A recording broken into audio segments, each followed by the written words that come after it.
No fake news with JD. No more debates, I guess. Just vibes. This is Vibes Only, the podcast that checks the vibes of American politics every week. And the vibes this week. Trump not mincing words.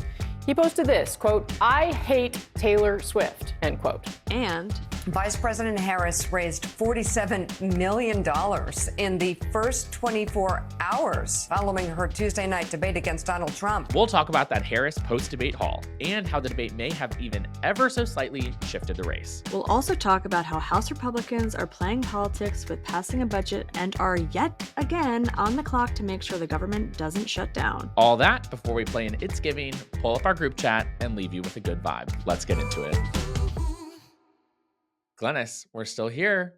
We are still here, and guess what? What? Voting has started in the state of Pennsylvania, so it is on. Voting has commenced. We're less than 50 days away, and we're 2 assassination attempts in. Yeah, and I would be remiss to say at time of recording, Tuesday, it is National Voter Registration Day. So all Vibes Only listeners, double check your voter reg, make sure you have a voting plan. Voting takes time. It does. You got to make a plan. I'm not going to lie. When you said at time of recording, I thought you were going to say at time of recording, there's only been 2 assassination attempts. Oh but we my do God, no, not I'm know not how that. many there's been No, by the time 'cause you hear this. I feel like there was a Vibes Only recording where I said something and then like the next week it happened. So just saying, I don't want to like manifest anything. What's been going on? Oh, you know what? You know what I did this weekend? I was in Pennsylvania. I said this on my Instagram story. It's prepare to be sick of me, Pennsylvania, because I'm going to be there so much before November 5th because it really is that girl this election season. It really is. For those who don't understand why,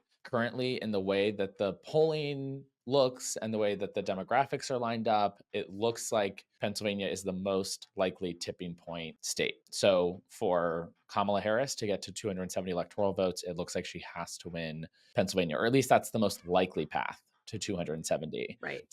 Hopefully it'll be much more than that, but that's where that tipping point is the most likely to occur. And that's why we're spending so much time there. And yeah, being that we're in New York, it is geographically the closest state where we can make an impact. So Pennsylvania, see you soon. I will be there often. But to your earlier point, 2 assassination attempts. I was reading on it this morning because I am kind of obsessed with like the Secret Service of it all. The reason it was stopped was that when he's golfing, which is all Donald Trump does, for the record, lest we forget that he spent the majority of his presidency on the golf course. Right. A Secret Service agent goes 1 hole ahead just to make sure everything is clear. And that agent, I mean, God bless him. He found the guy. He stopped him. We shot at him. Oh, he shot at him? I didn't realize that. That was the shots fired. That's why when I got the push notification, it was like, oh, shots fired in potential assassination attempt of Trump was like the vibes. I don't remember the wording of the push notification. And it turns out that the only shots fired were fired by Secret Service. Got it. They saw basically like a gun in the bushes and just immediately were like, nope.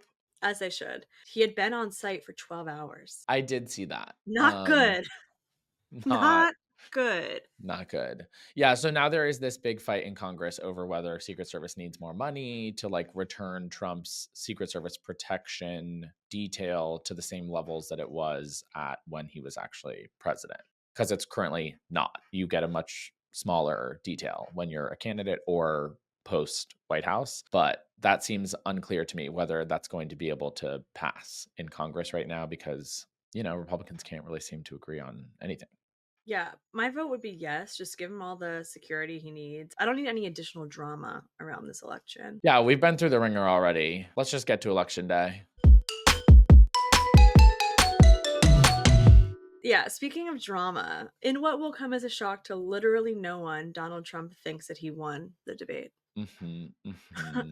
Like, were we all watching the same thing, Donald Trump? Yeah, he did. You know that you won the debate when you show up in the spin room yourself. Instead of having your campaign do it for you, you're like, no, I have to personally do this damage control. I was like, yikes. Yeah, that was bad. He immediately posted on Truth Social, there will be no third debate. Okay. But then he kind of had a meltdown all weekend on Truth Social. Did you see that after, you know, last pod we broke the news about the Taylor Swift endorsement, and then he was fire fingers and just Truth Socialed in all caps, I hate Taylor Swift. Okay.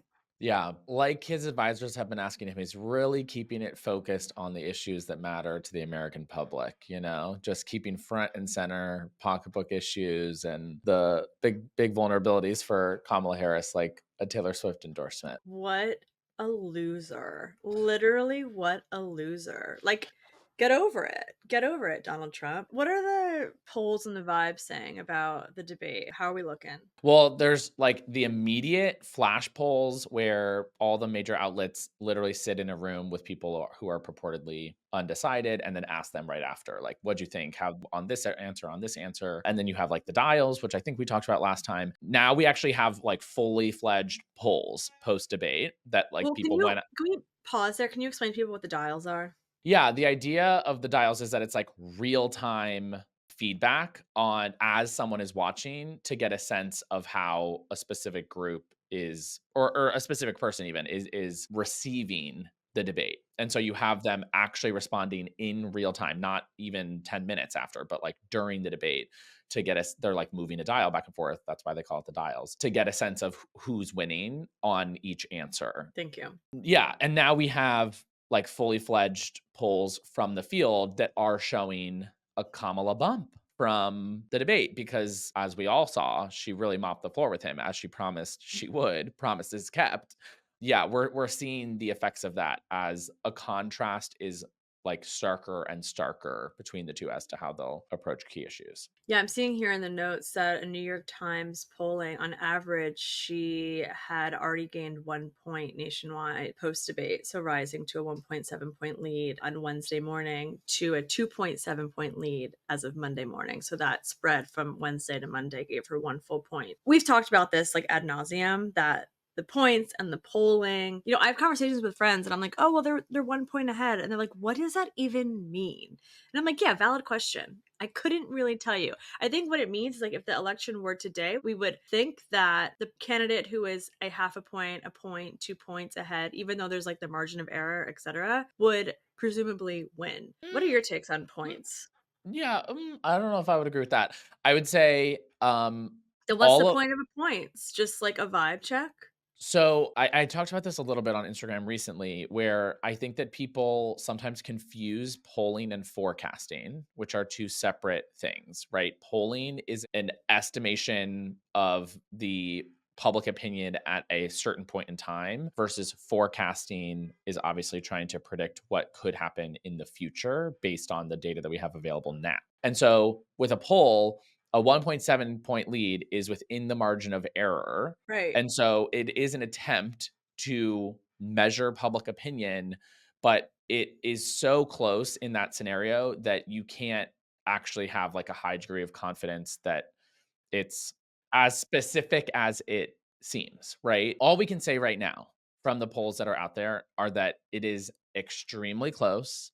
We think that she is slightly ahead because there's consistent polling that shows that, but that doesn't mean that she will be a week from now. It doesn't mean that that's enough for her to win the electoral college. There's like all these other things you have to layer in. It's not enough to just be like, oh, she's 2 points ahead. We think she's going to win. I recently got asked on Instagram if I feel good, if I still feel good about her chances of winning. And I said, I feel good about what I'm doing to get I her loved elected. that. Oh my, I screenshotted that and I was like, that bitch. I loved it. But it's right. It's like, take some personal responsibility Right. because these policies will impact you personally. So take some accountability in this election process.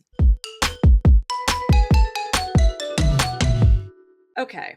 After the debate, I'm a little like, I'm a Scorpio, so I believe in like the energy and, whatever. I loved this number. Did you notice this? That Kamala Harris raised 47 million after the debate? 47? What do we know about the number 47?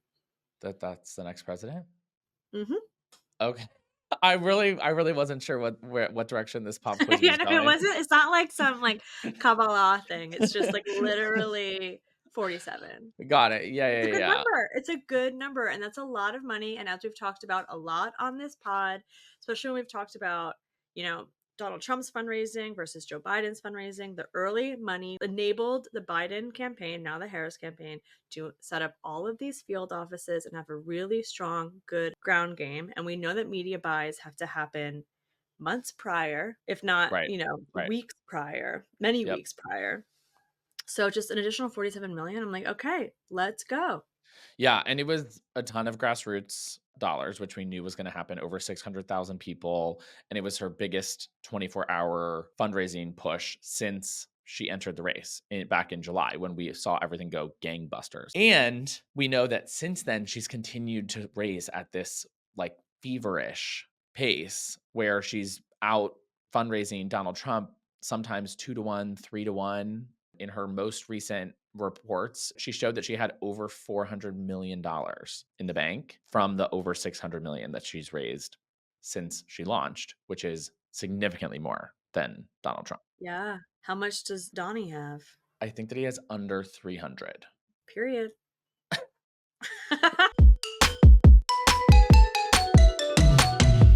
Okay, Brian, I want to talk a little bit about what you do when you're not talking to me on Vibes Only. Other than cry.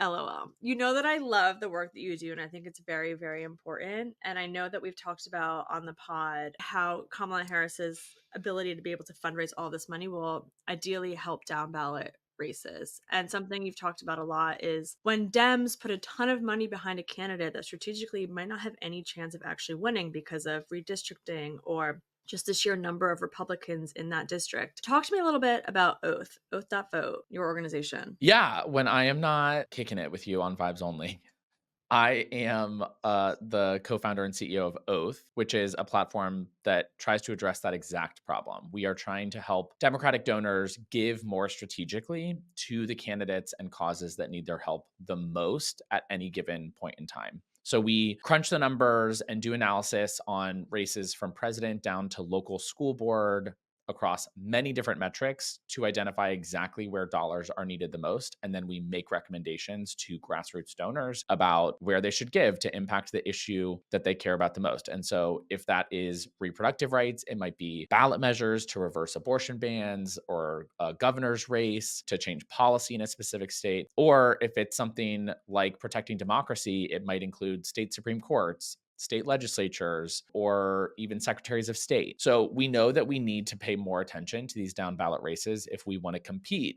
with Republicans who have been investing for decades in these lower courts and in lower offices. And I think that Oath is a great way for us to play catch up and try to be much more strategic very quickly. Totally. And we've talked about this a lot on the pod about just the need for campaign finance reform, full stop. But we're not going to get that probably anytime soon. And something that I love about Oath is that there is a barrier of entry to giving money in politics because you give to the person you think needs money who like I said, might be the race that actually doesn't need it because we're definitely going to lose. And what's great about Oath is that you don't have to be a big time donor writing a $5,000 check. You could say, hey, I have $250 that I want to spend this election cycle and I really care about climate. And Oath allows you to spend that money strategically and say, these are the candidates, whether it be a senator to someone who's running for state ledge or even maybe like a judge.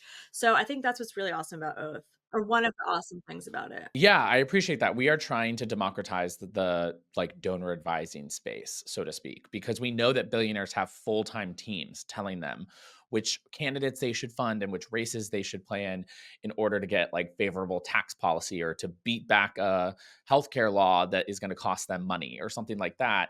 But grassroots donors really don't have those types of resources. And that's what we wanted to make available to everyone, was to be able to see where your dollars make the most difference, because it's so overwhelming to get all of the texts and all of the emails and all of the potentially phone calls. Like it's too much. And so we wanted to create a way for people to actually navigate that, make a real difference, and not get bombarded with the spam in return. Yeah, I've never gotten an email or a text or anything from Oath, which I really appreciate. Yeah, we don't sell or share your contact information with anyone, keeping it on lock. Period. Because that's why you can do stop so many times. But once you give, I think I gave like $25 in 2010 to someone, and that list got sold, and it keeps getting sold over and over and over again. It's worse than herpes. Every other day, I get a new text that's like, "Help me!" Yeah, right. It's like, "Hi, I'm Cindy, and I'm running in the middle of absolutely nowhere in a state that you've never been to, but do you have $5?" And if you don't, I'm going to die. Like, I don't know who's writing these texts. Like, sometimes I panic because I see them come in and it's like SOS or like, please read urgent. And it's like an area code that I know. And I'm like, oh my God, something happened. Well, more and more, it's like ChatGPT. Yeah. AI is gonna make it so much worse as it's adopted by more and more campaigns to generate content. It's actually a mess. Anyway, everyone should follow Oath on social media. Yeah, thank you. I appreciate that. You can follow Oath at oath.vote or just go to the website, oath.vote, and find which races are under the radar where you can really make a difference this cycle. Okay, Brian, I am not paying enough attention. I heard this was happening. The government was going to shut down again, and then it didn't. But I think we're now again 2 weeks away from the government potentially shutting down because MAGA Mike Johnson can't get his caucus together to actually govern. Like, we have played parts of this movie before, and I feel like it just happens over and over and over again. What's going on? I'm sorry, I really don't know. Yeah. Do you ever really not want to do something? And so you sort of like put it on your GCal in the distant future and you're like, I'm going to deal with this then. Or you like snooze an email or something and you're like, today's not the day. I'm going to deal with this later. Yeah, my taxi. Yeah, right. Exactly. Congress is that with the budget, and they always just punt it down the line. We're like, oh, we're gonna deal with this in September. Like, it'll be totally different then. I'll be a different person. No, you're not. It's the same. And so now the government's gonna run out of money again, and Republicans who control the House cannot pass a bill, not a bipartisan bill, not even their own radical version of a bill to fund the government. Incapable. And so now the clock is ticking down and we have to come up with what is called a CR, a continuing resolution. That is going to be the path forward here. And that's just like an extension. It's like, okay, it's like a stopgap bill, right? Yep. It continues funding the government at the current levels because they're arguing over how to change them. And so rather than change them now, they're going to say, oh, we're just going to continue what we agreed on before, the current funding levels until blank date. And some people want that to be 2 months and they want to deal with it after the election. And some people want that to be like 4 to 6 months and they want to deal with it with a new administration, either the Harris or Trump administration in the new year. And which path you think is correct depends on who you think is going to win the November election. So it actually kind of says a lot about where Congress is at on what they think is going to happen in November. The other big sticking point for this fight is Republicans trying to use this as a political cudgel. Kel Surprise. They're trying to inject a non-issue into a very substantive and important piece of legislation by trying to attach what we would refer to as like a poison pill as something that they know cannot pass, particularly in the Senate, but just to send a message. And this time it's about non-citizen voting. And I'm literally using air quotes because that's not a thing. That's not a thing. But they are trying to undermine the results of the 2024 election. Again, not a great signal for their guy if they're already claiming that it's rigged, right? That's like not really a sign of confidence that you think your guy's going to win. But yeah, they're trying to undermine people's confidence in the election by claiming that there are all these non-citizens voting when there are not. And they're trying to force an amendment onto this completely unrelated piece of legislation in order to make more people talk about it, essentially. That's disgusting. My thing, we know this. I rant about it. These people get paid. They get money in their bank every month from taxpayer dollars, and they cannot do their basic job. Like, imagine if this was like Amazon and Amazon was in their board and they couldn't figure out what the budget was. It's like everyone would get fired. Right. And correct me if I'm wrong. Aren't all 435 seats in Congress up? Correct. Vote, people, vote. Only a portion of them are actually competitive because they've all been gerrymandered to the gods, basically. Right. Gerrymandering, and then also just sort of like the geographic sorting of our political tribes of the moment makes it a bit more difficult to get people out during a general election as well. But all of that to say, you're exactly right that many of them are incapable and uninterested in doing their basic jobs. Uninterested in doing their jobs, and they have such good benefits. The federal government has amazing benefits. I was a federal employee for like 3 years of my life. Best benefits ever. Yeah. I'm just like, how is this possible that they simply cannot do their job? We saw it with the border bill. Right. It should really chap a lot of asses. To be clear, the normal version of this is that Democrats and Republicans cannot do their job by like working together to pass something, and that there's like this gridlock problem. What we are experiencing right now is very different from that. This is sort of unprecedented in modern politics, where just Republicans are unable to pass their own legislation, their own starting point for a negotiation, where they don't need any Democratic votes. They just need to be like, this is what we believe. This is a messaging bill. And they cannot pass that. They can't pass it out of committee. They can't pass it on the floor because they agree on nothing. The last Congress, controlled by Republicans, was the least productive Congress in over 100 years because they cannot agree on anything other than abortion bans. That's like the one thing that gets the most Republican co-sponsors on a bill. And we've talked about this before. That's why I'm confident they'll do something on abortion restrictions if they control all three needed components to pass it. Yeah. This is a unique kind of paralysis because you can't negotiate with somebody who doesn't know what their own position on an issue is. Yeah.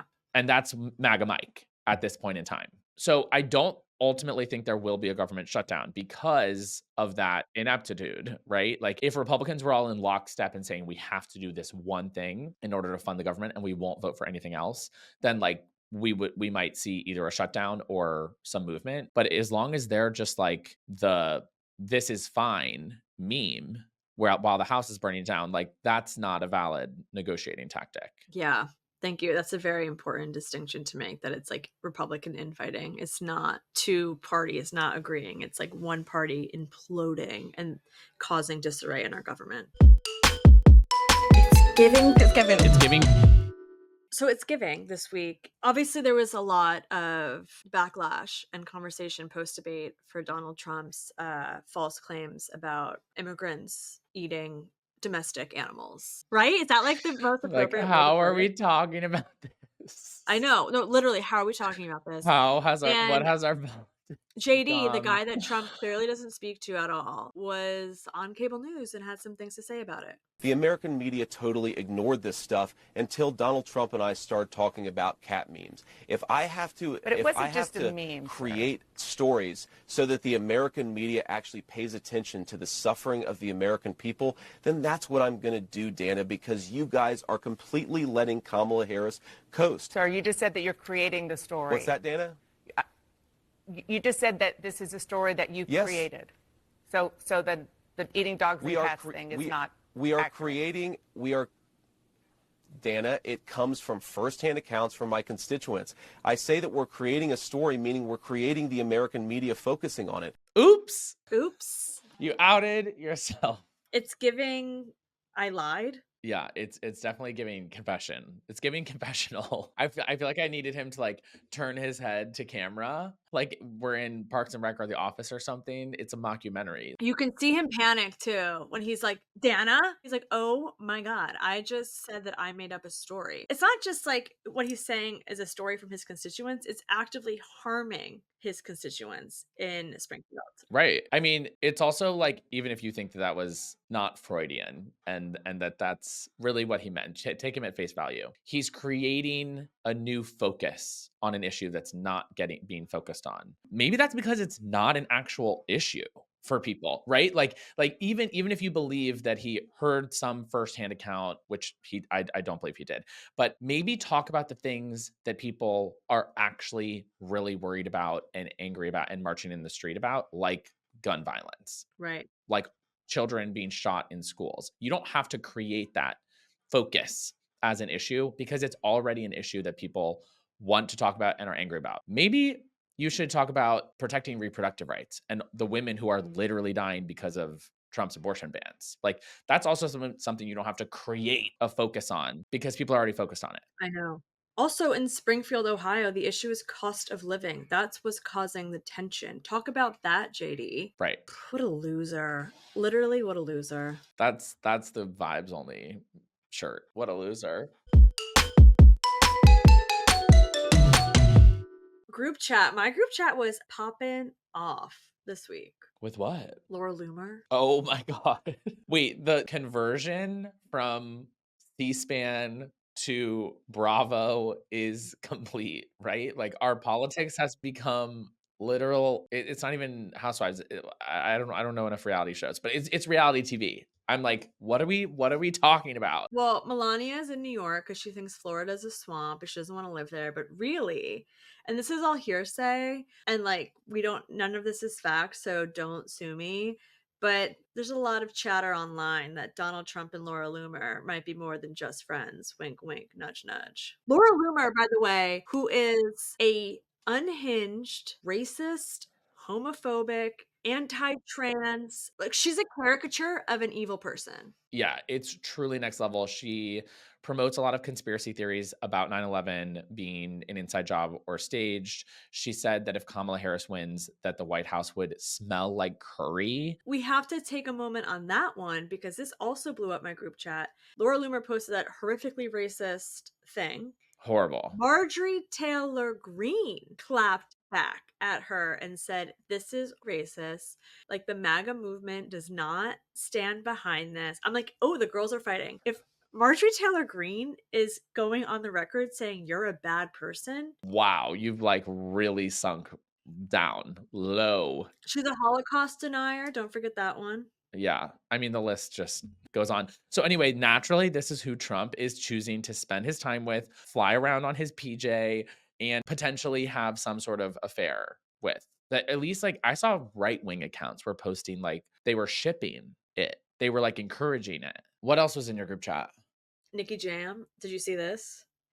Nicky Jam, who is a male, very famous reggaeton artist, has apparently come out in support of Donald Trump. I'm like, okay, you can have him. We have Ricky Martin and we have Bad Bunny and many others. Taylor Swift. I saw Moby on a list. Anyway, he has a beard. He's like tatted up. No, he makes good. I like Nicky Jam's music. Like, I'm not gonna lie. No, but, I'm giving our audio listeners like a sense of like who this man is.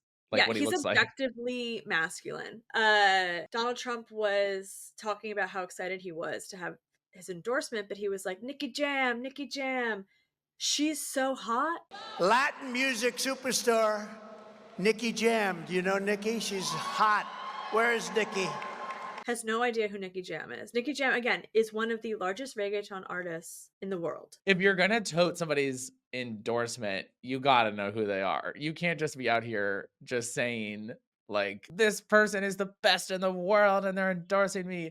What were you guys chatting about over there? What were we chatting about? It was the Emmys again. And so this was the second weekend in a row that the group chat has been pretty award show driven. Alex Edelman got an Emmy. Alex Edelman did, in fact, win an Emmy for his comedy special, Just for Us, which everyone should watch. It's incredible. I went to a daytime disco this weekend to try to get out of the office for a little bit, which was very, very fun. And I was with Pet Shop Boy. Do you know B? I met B at your Kamala party. I have been a fan of Pet Shop Boy's Instagram for a long time. 100%. B is a dear friend, co-hosted Coconuts for Kamala with us. It's also objectively like one of the funniest people on the internet, so go follow Pet Shop Boy. Yeah, literally so funny. And I was with B, got up on a box and was holding up a sign that said, check your registration, and like got a real kick out of it. We need a QR code. We need to just like walk around town for the next 50 something days with a QR code and just be like, check your voter reg. Well, it started there. And then by the time I like was interacting with people, I was signing people up to join us on the bus on Saturday. Oh. On the dance floor, people were signing up. I was like, yeah. Yes. I think there are still maybe some spots available. Check with Knock for Democracy, but Brian and I and some friends, as Alana says on her Instagram, you could smell an EGOT winner because Benj Pasek is also coming. Alana Glazer is coming. We are going to Allentown, Pennsylvania. We're going to knock some doors. It's going to be so fun. It really is. We've done it before together. It's always a blast. Speaking of Benj, we did get someone writing in after we played the clip of the absolute banger Actually Vote from last cycle, looking for how to find it. So if just the people involved, if you search Actually Vote, Kiki Palmer, Benj Pasek, Generator, you will find it on Generator Collective's YouTube page, and it is around the interwebs as well. It is actually such a great song. I listen to it every election season. It's so fun. It's a pump up. I mean, obviously Benj and Justin are such talented songwriters, and like it sticks. It like stays in your head. We also got some incoming about our question from last week about political flair in and around the neighborhoods. Yes, I thought this was so clever and fun. Some people were writing in from Omaha, Nebraska. Yes, we have listeners in Omaha. And people are apparently putting up signs that are a blue dot on a white background, sort of symbolizing them being a blue dot in like a very red state. Oh, I like that. Yeah, it's like, oh, like I'm the little blue dot. Like that's so fun. And I think like it's kind of like a if you know, you know. Wait, do you see the next line? No, read it. Okay, so I'm seeing in our notes that someone in Omaha from who's doing this blue dot, at least one Republican who lost the plot tried to copy it, but just ended up with a Japanese flag in their yard. Because everyone knows the Japanese flag is a red dot in the middle of a white On background. a white background. That's so good. It also wouldn't make sense in Omaha, like to be a red dot. Like it would make sense in New York City or something, Right. Like that You're the you're minority in New missing the York. point. Yeah. What else did people write in about? Alabama, they haven't seen many Kamala signs, but they've also seen less Trump signs, which we have to take as a net positive. And the Trump signs I've seen are a lot smaller. Anecdotally, when I drive through my town / neighborhood in Ohio, where I'm from, in like from 2016 to 2022 ish, I would say there were far, far more Trump signs than there are these days.